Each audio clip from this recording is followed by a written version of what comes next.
The ocean is never only one thing. For some, it is shelter. For others, it is open ground. Food moves with the current. So do those that follow it. Out here, size helps, speed helps.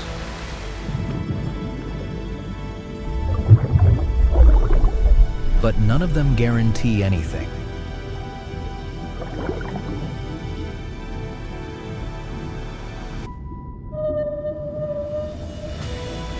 And beyond the chase, there is another side to the ocean.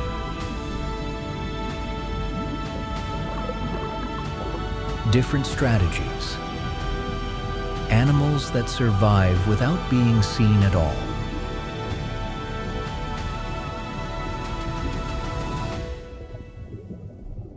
The same water holds all of it.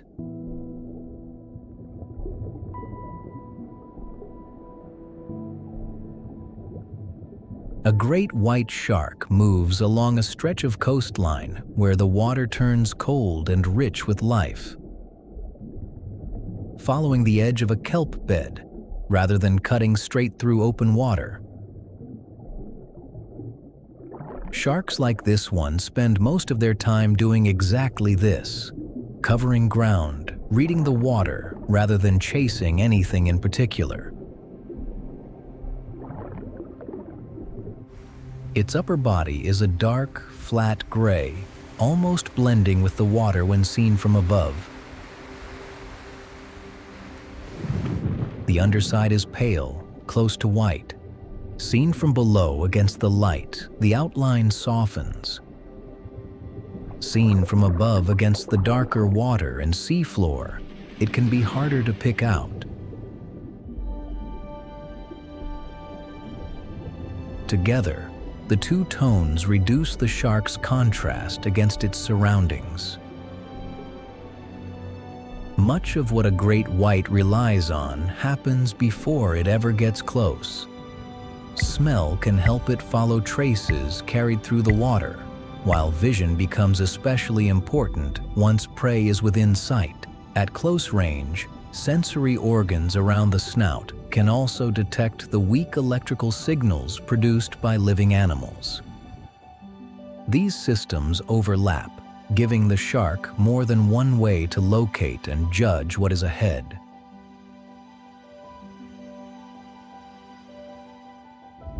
Its teeth are serrated, built for cutting rather than gripping, and they don't last. Behind the ones in use, several more rows sit ready underneath the gum line, moving forward to replace any tooth that breaks or wears down. A shark this size is rarely without replacements waiting.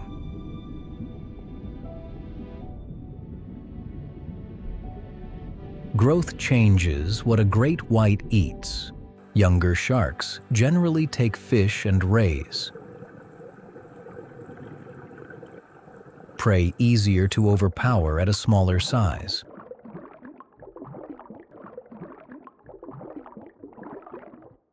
Larger animals increasingly turn to richer food, seals and sea lions in particular, carrying enough fat to make the energy spent hunting them worthwhile. Great whites can also keep parts of their body warmer than the surrounding water, helping their muscles remain active in cold coastal seas.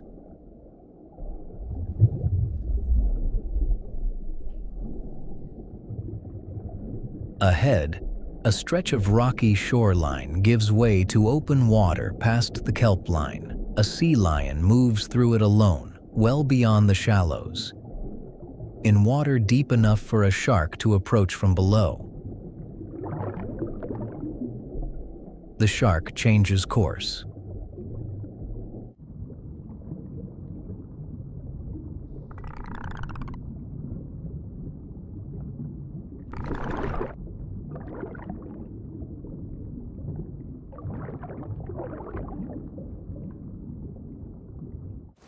The hunt does not go unnoticed.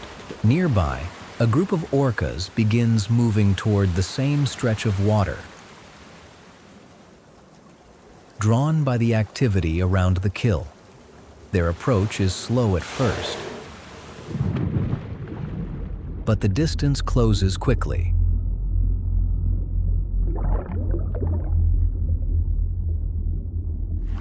The shark doesn't stay. Its hunt is already over, and when the orcas begin closing the distance, it changes course and heads into open water. Some groups of orcas are known to attack large sharks, including great whites, and white sharks have been observed leaving areas after orcas appear. This one does the same. Their advantage comes less from size than from working together. A group can spread out across the same stretch of water, approach from different angles, and keep pressure on prey without leaving the entire effort to a single animal.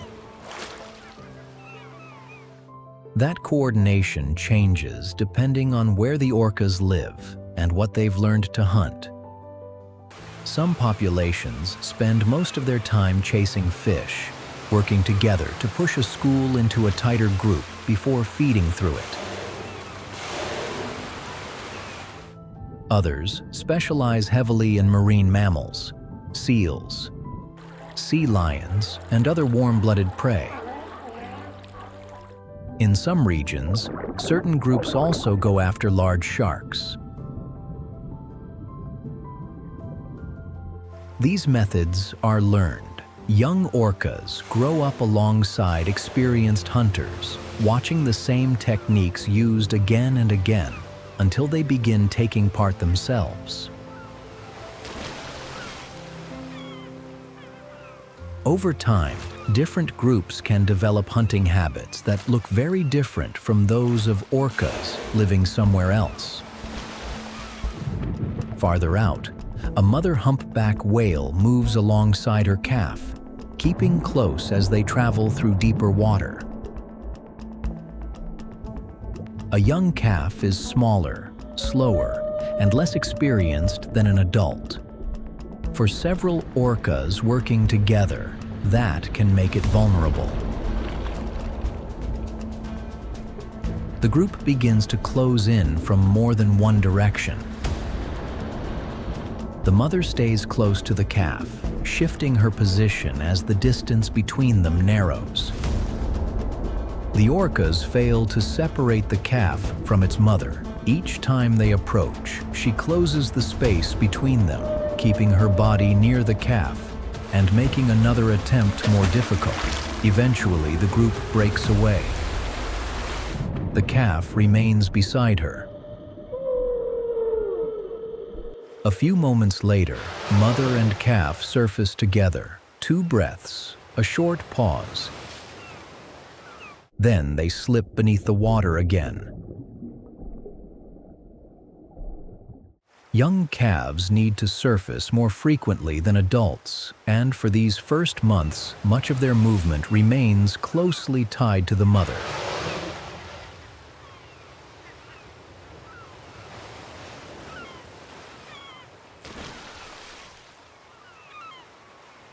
They travel together, dive together, and rarely put much distance between them.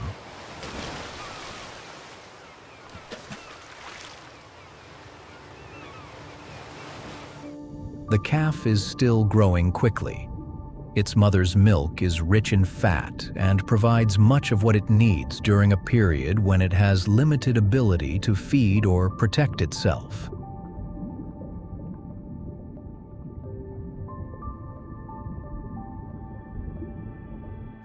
Gradually, that dependence changes.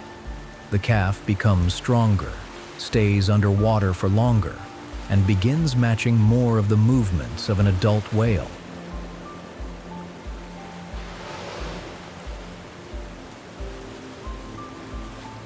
For many humpback populations, movement eventually takes place on a much larger scale.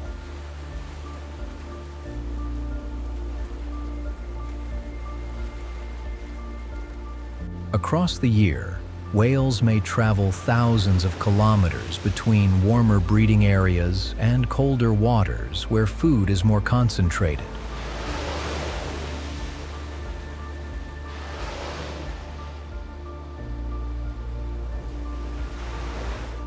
In those productive feeding grounds, krill and schooling fish can appear in enormous numbers.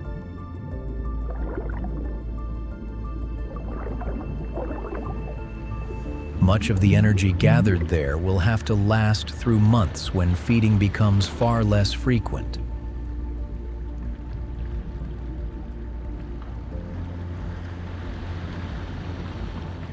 How they collect that food varies from place to place. Some simply move through dense concentrations of prey.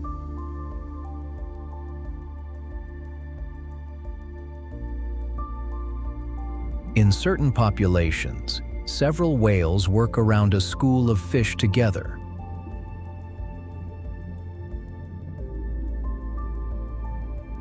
Sometimes releasing streams of bubbles that help concentrate the prey before rising through it.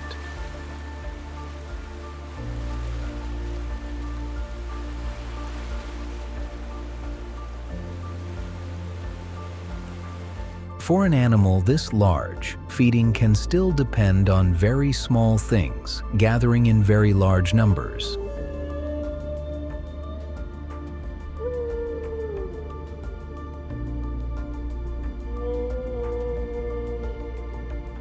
At the surface, another feature becomes useful for an entirely different reason.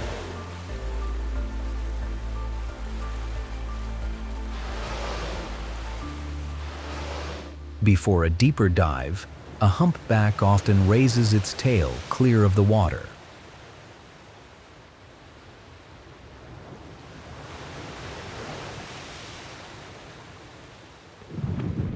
The underside carries a pattern of light and dark markings, unique enough for researchers to identify individuals from photographs.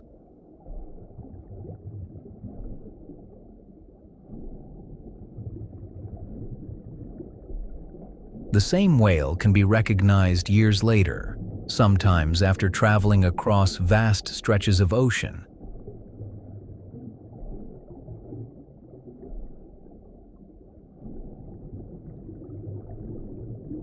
Their long pectoral fins are distinctive too, extending far from the body as the whale turns or rolls through the water.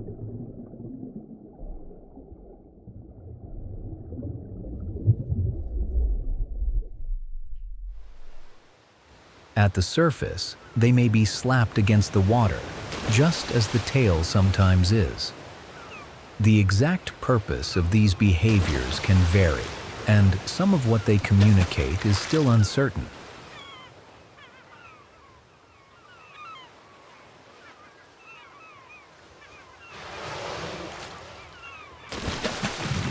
Sound travels much farther underwater than it does through air, and humpbacks make extensive use of it.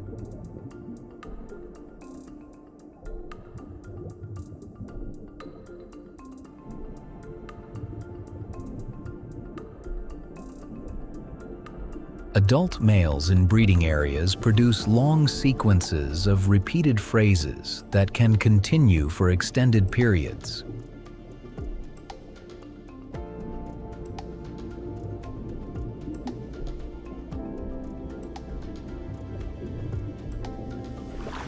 Within the same population, many males sing broadly similar versions of a song.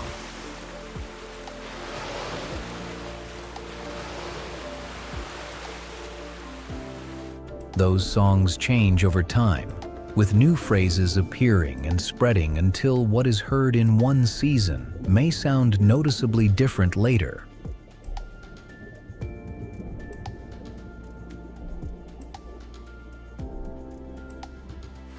The mother and calf continue through the open water, surfacing at intervals before disappearing beneath it again.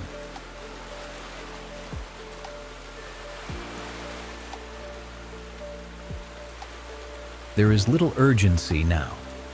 Much of a whale's life looks like this from a distance, traveling, breathing, diving, then appearing somewhere farther ahead.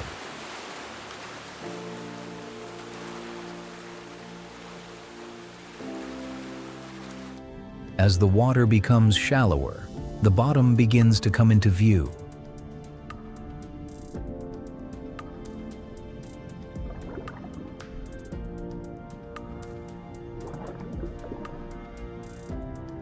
At first, there are only pale shapes beneath them, sand, broken rock, then patches of coral become distinct enough to separate from the seafloor.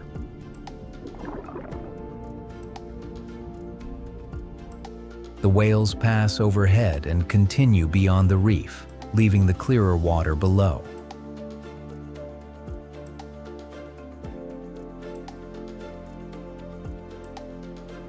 Coral heads rise from the sand, separated by narrow gaps and patches of open water. A butterflyfish hovers beside the coral, still for a moment, then gone.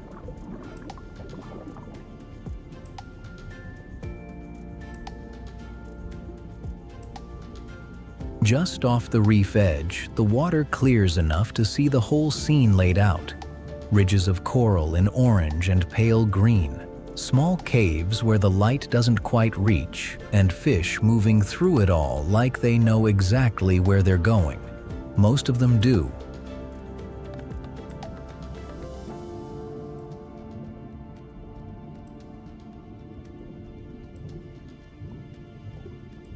A pair of butterflyfish work their way along a coral head, close together, never straying far from one another.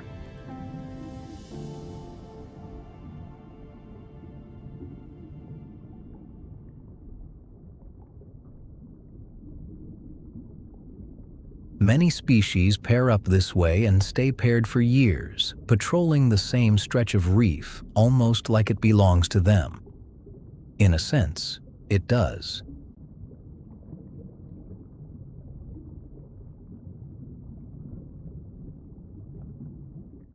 They know its gaps and ledges, its good feeding spots, the places where a moray eel might be waiting.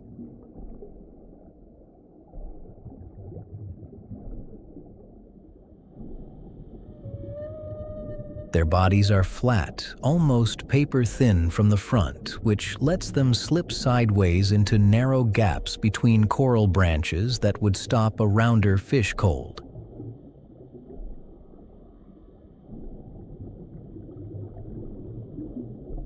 It's a useful shape when something bigger takes an interest.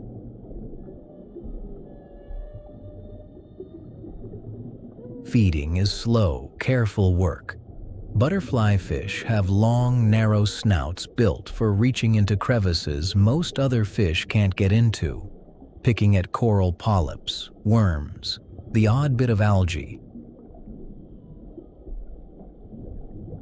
Some species feed heavily on coral itself, taking small bites from individual colonies as they move across the reef.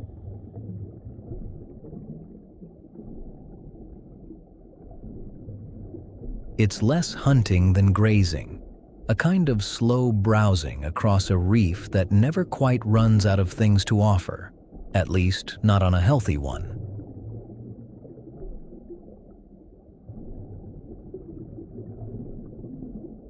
Nearby, a cloud of smaller reef fish scatters and reforms, reacting to something just out of frame.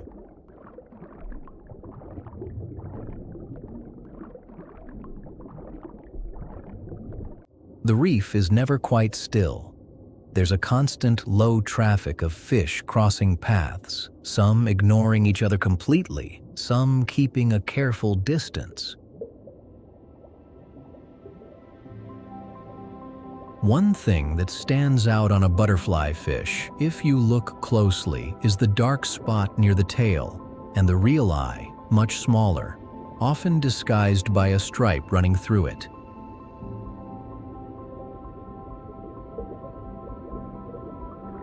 Seen from a distance, or by a predator moving fast, it can be hard to tell which end is which.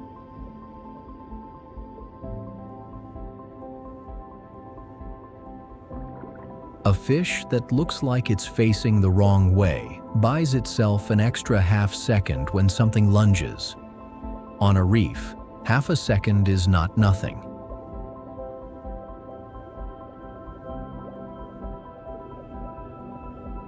Out past the coral heads, where the structure thins and the sand opens up, the pair doesn't follow.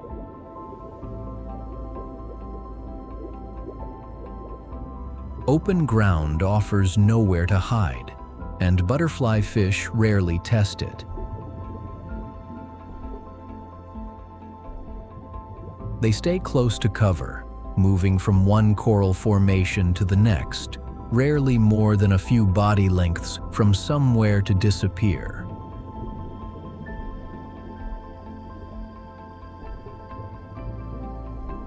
A larger shape drifts past in the blue beyond the reef.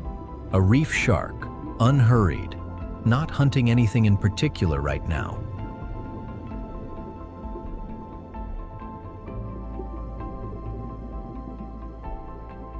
The butterflyfish barely react. They've likely seen it before. It's the sudden movements that tend to matter more than the size of something passing by.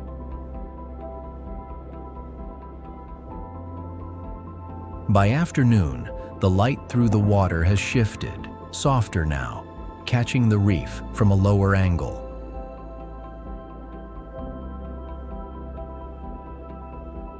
The pair is still working the same patch of coral they started on, still close together, still picking at whatever the reef has to offer.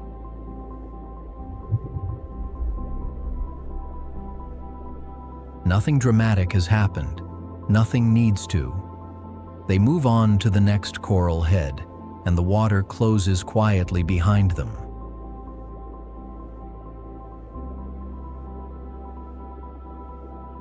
From above, the water column looks empty. Then something shifts in the blue, a shape too large and too deliberate to be anything but a manta, unfolding out of nowhere, wingtips catching the light as it turns. It's the size that takes a moment to register. A wingspan that can stretch wider than a small boat, moving with almost no visible effort. Just the slow beat of those pectoral fins pushing it forward through open water. Mantas don't hunt the way most large ocean animals do. There's no chase, no target to run down.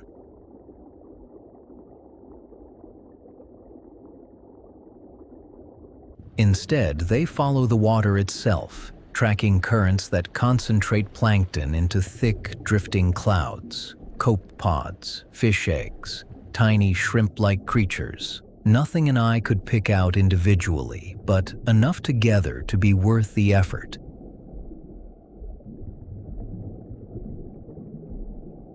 When a manta finds a patch worth feeding on, the cephalic lobes on either side of its mouth unfurl and curl forward, funneling water and plankton straight in.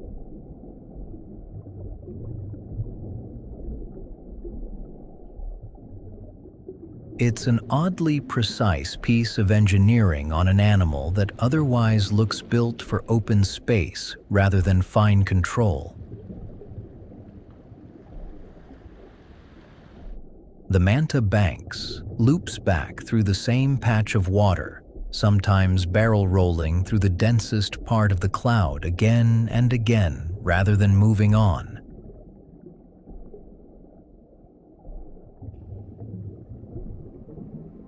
Other mantas often show up wherever the feeding is good. Several individuals working the same current, passing close to one another, occasionally lining up nose to tail in a loose, shifting queue through the richest water.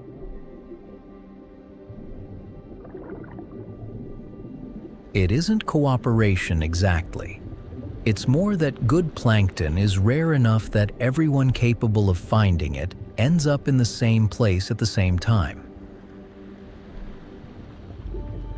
Each manta carries a pattern of spots on its underside, unique to that individual, dense in some, sparse in others. No two arranged quite the same way. Researchers use these patterns the way you might use a fingerprint, tracking the same animals across years and, in some cases, across enormous distances of open ocean.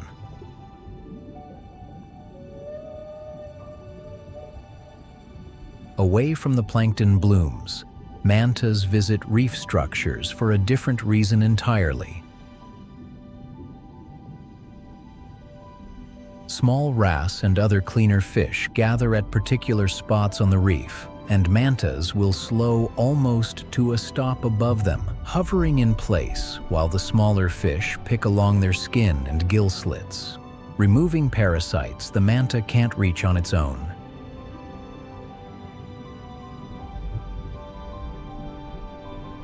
It's a routine stop, not an occasional one. Some individuals return to the same cleaning station repeatedly, sometimes queuing behind other mantas waiting for the same few fish.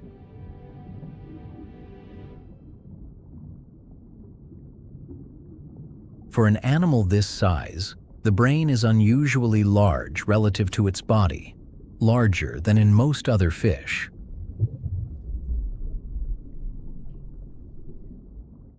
What that means for a manta day-to-day isn't fully understood, though researchers studying their behavior around mirrors and unfamiliar objects have found responses that look, at least, like curiosity.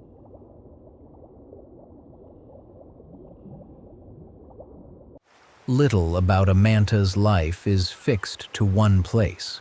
Some populations move constantly between feeding grounds, cleaning stations, and deeper water, covering wide stretches of ocean over the course of a year.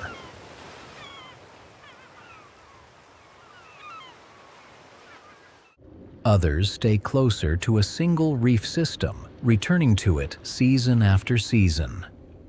Back in the current, the plankton cloud thins as the tide shifts, and one by one the mantas peel away, gliding out toward open water until the blue simply swallows them again.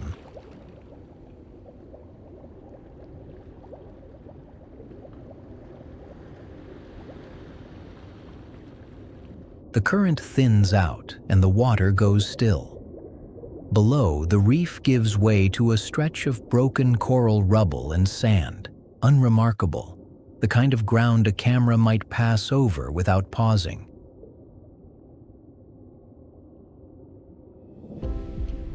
One of the rocks has been there the whole time. Its skin is knobbed and mottled, patched with the same browns and grays as the rubble around it, and in places, something like algae seems to be growing directly on its back. It hasn't moved.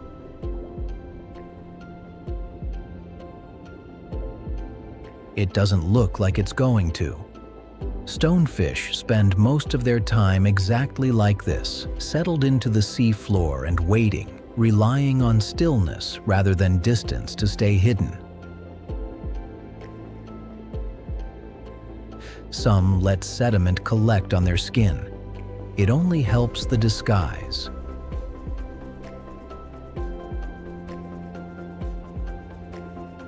A small fish drifts closer, unbothered, picking at something in the sand. Then another.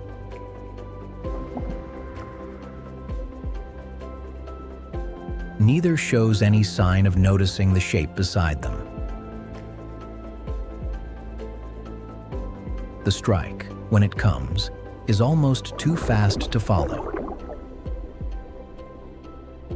A fraction of a second, mouth open, prey gone, the stonefish already settling back into the sand as though nothing happened, then stillness again. Along its back run a row of spines, upright now that the fish has moved.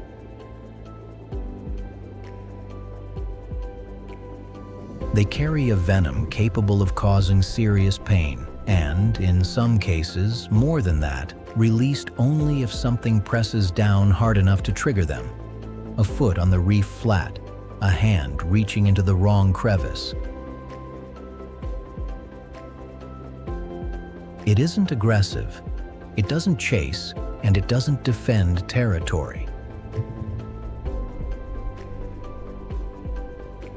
It waits, and it looks like the reef around it, and for most of the day, that's the entirety of its behavior.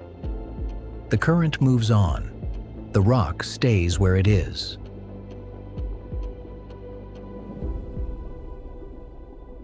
Not every fish disappears by looking like a stone.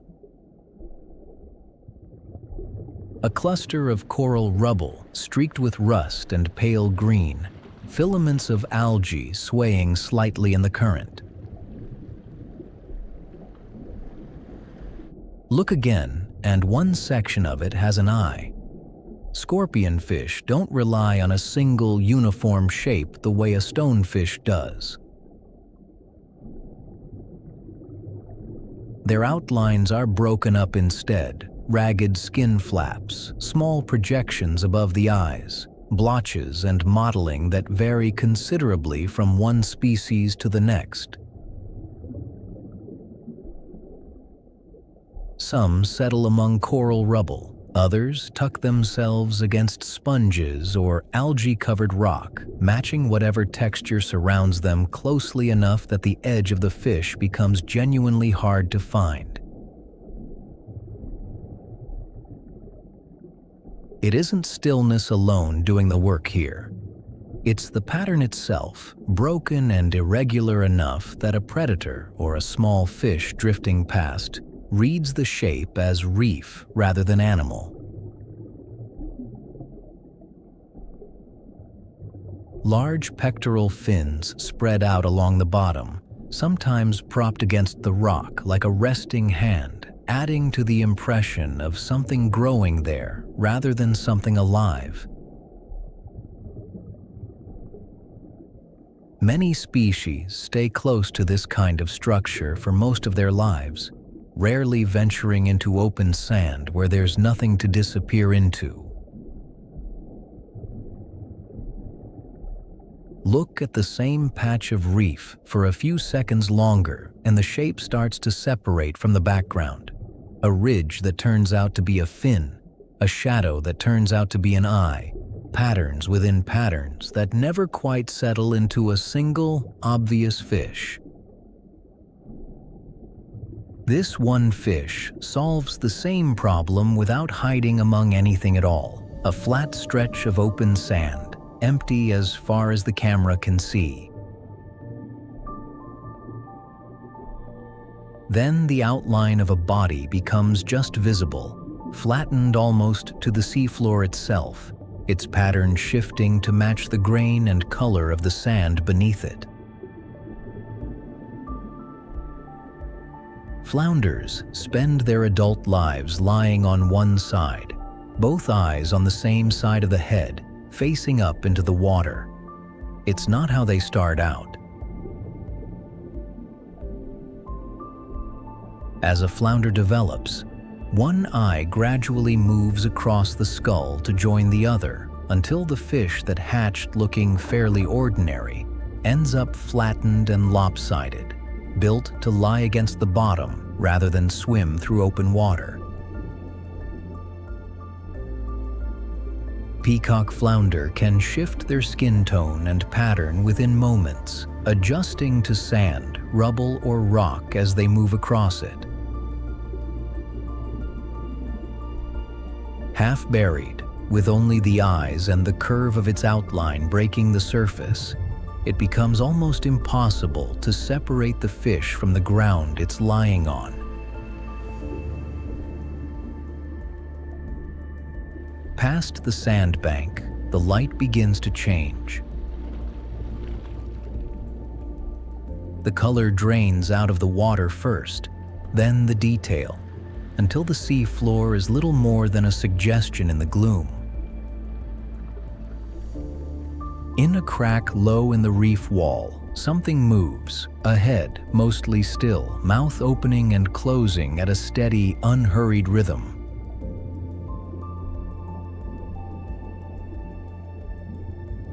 It looks like a warning. It isn't one. That motion helps pump water across the gills, allowing the moray to breathe while remaining almost completely still. The teeth stay visible the whole time, which is probably why morays get a reputation they don't entirely deserve. Most of what a moray does happens out of sight.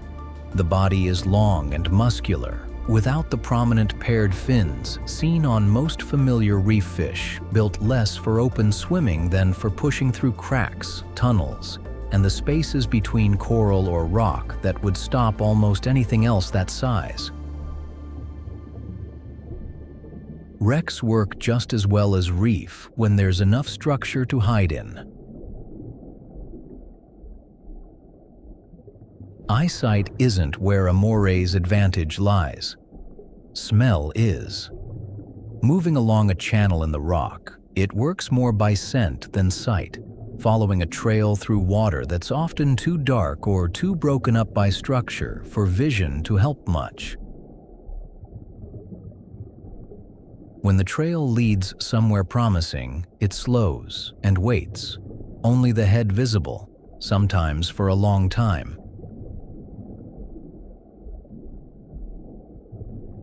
An opportunity, when it comes, doesn't last long. A fish or a crab passes too close, and the strike happens fast enough that slow motion is really the only way to see what occurred. Prey gone, moray already retreating back into the crevice.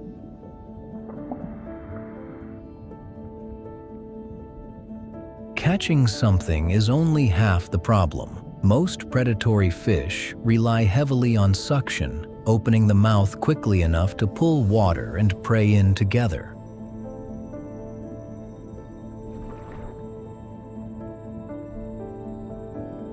A moray's narrow head is less suited to generating that kind of force.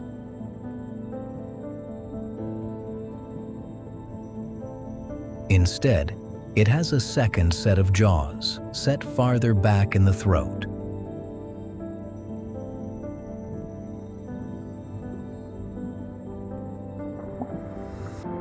Once prey is gripped at the front, these inner jaws move forward, take hold, and pull it back toward the throat, doing some of the work that suction handles in many other fish.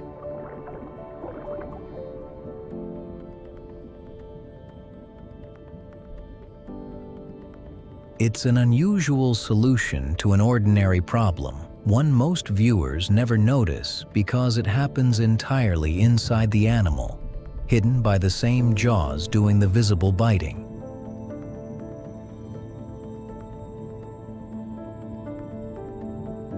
Not every moray hunts alone. In some reef systems, morays have been seen working alongside groupers, an arrangement that suits both of them.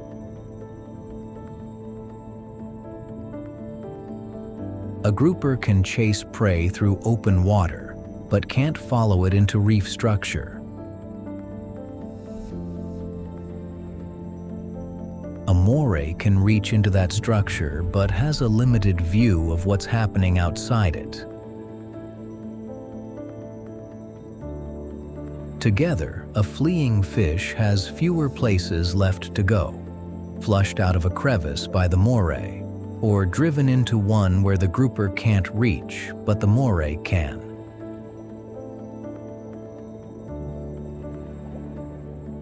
It isn't guaranteed, and it isn't universal, but where it happens, it works.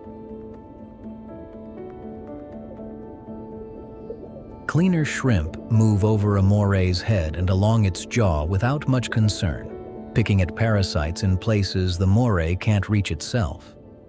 It stays still for this, mouth open a little wider than usual in what is, for a moray, close to a relaxed posture. Bites on humans do happen, occasionally seriously, particularly when morays are fed by hand, handled, or approached too closely.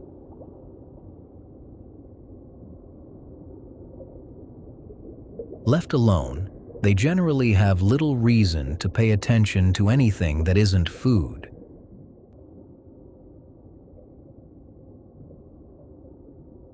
For most of the day, a moray simply occupies its section of reef, tucked into whatever gap in the structure suits its size, head just visible, mouth opening and closing at that same unhurried pace, the rest of it hidden in rock that gives almost nothing away. The rock and coral fall away, and there's nothing left but open water, no structure, no crevices, nothing to hide behind or in.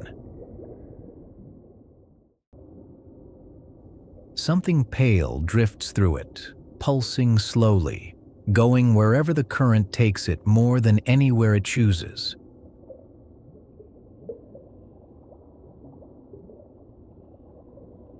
A jellyfish isn't a fish at all. It has no bones, no brain in any familiar sense, nothing that functions quite like a heart.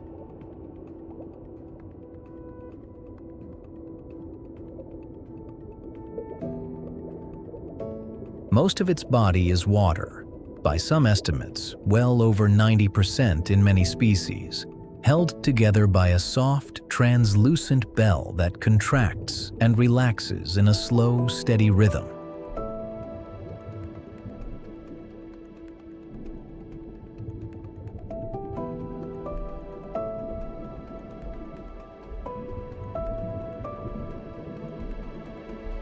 That pulsing gives it some control over movement, enough to rise, sink, or push forward a little.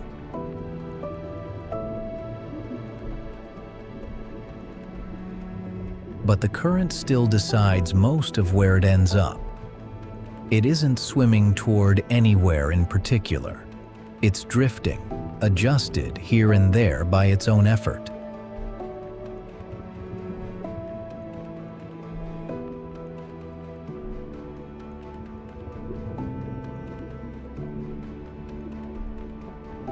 Jellyfish is really just a word people use for an enormous range of animals that don't have much in common beyond that basic body plan.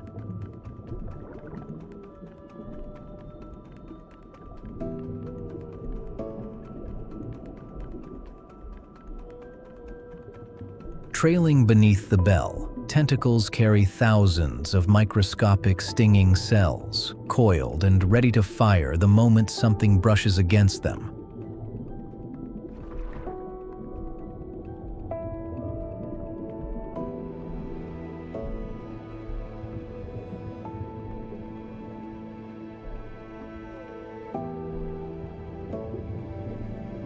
For a small fish or a piece of drifting plankton, that contact is usually enough.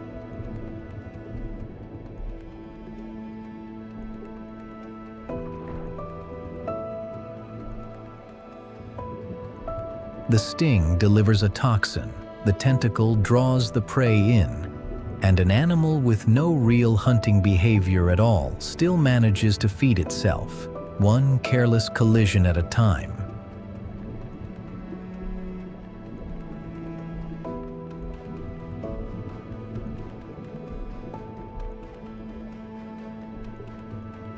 Some species stay near the surface their whole lives. Others live much farther down, in water with barely any light left in it, where a handful produce a soft glow of their own, visible only in the dark.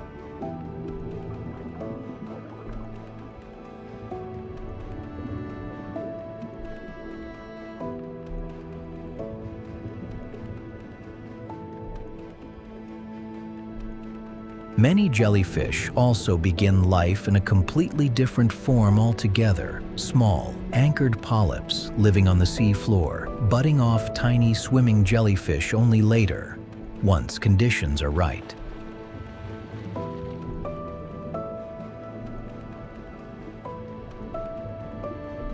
The drifting animal in open water is often just one stage in something longer and stranger.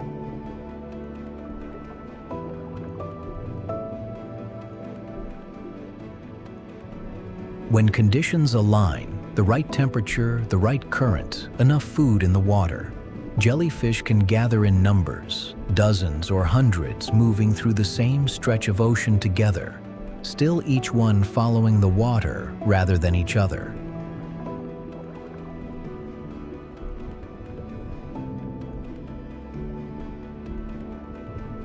Sea turtles feed on them.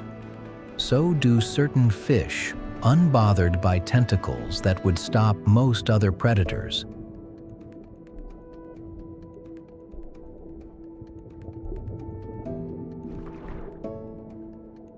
The current shifts again, and the jellyfish scattered across the frame drift with it in no particular direction, in no particular hurry. Far from shore, the ocean can seem almost empty.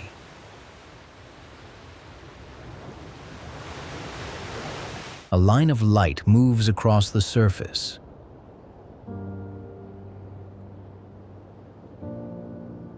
Below it, the water stretches farther than the eye can follow, changing slowly from blue to something darker.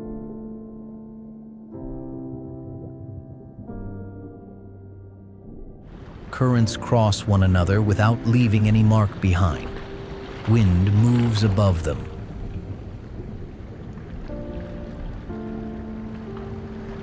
Tides pull at the edges of continents thousands of miles apart.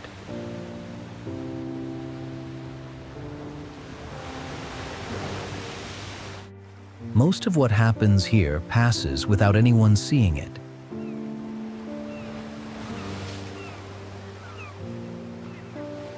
A patch of warm water shifts.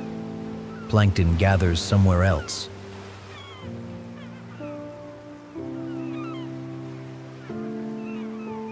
A current changes direction by a few degrees, and life follows with it.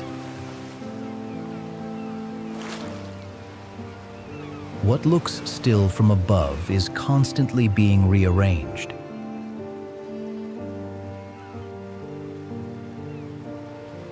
The ocean covers most of the planet, yet even familiar coastlines give only a narrow view of it.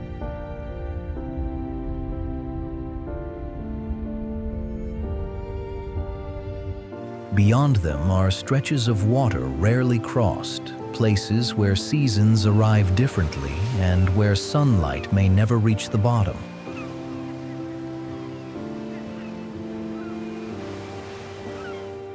There is no single rhythm to all of it.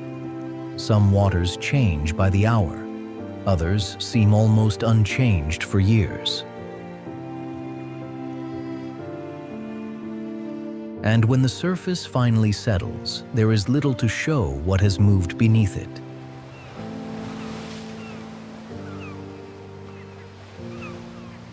Just open water, carrying on beyond the frame.